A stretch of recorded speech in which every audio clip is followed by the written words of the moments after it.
ఒక కామెంట్ వచ్చింది, నిఖిల్ యష్మి వీళ్ళిద్దరూ హీరో హీరోయిన్గా మూవీస్ చేస్తున్నారంట కదా అని.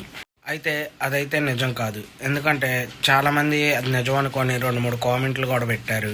వాళ్ళిద్దరూ హౌస్ నుంచి బయటకు వచ్చాక అంతగా ఏమి మాట్లాడుకోలేదు. యష్మి గారు నిఖిల్కి కంగ్రాచులేషన్స్ అనే వీడియో కూడా లేదా పోస్ట్ కానీ ఏం పెట్టలేదు.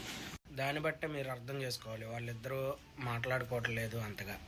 ప్రేరణ, పృథ్వీ, నిఖిల్ వీళ్ళ ముగ్గురు మాట్లాడుకుంటున్నారు. అలాగే పృథ్వీ, యష్మి వీళ్ళిద్దరూ మాట్లాడుకుంటున్నారు. ప్రేరణ గారితో కూడా యష్మి గారు మాట్లాడట్లా మ్యాక్సిమం. అయితే నిఖిల్ హీరోగా, యష్మి హీరోయిన్గా మూవీ వస్తుందన్నది మాత్రం నిజం కాదు. ఎవరో నమ్మకండి. అయితే మీకు ఇంకా ఏమన్నా డౌట్లు ఉంటే కామెంట్లో అయితే మెసేజ్ చేయండి.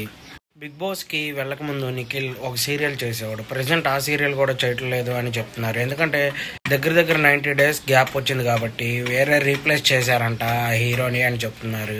మీకు ఇంకేమన్నా డౌట్లు ఉంటే కామెంట్లో అయితే మెసేజ్ చేయండి. నెక్స్ట్ వీడియో అనేది చేస్తాను. అలాగే ఏమైనా తప్పులు ఉంటే మాత్రం క్షమించండి. మన వీడియోని మాత్రం సపోర్ట్ అనేది చేయండి ప్లీజ్.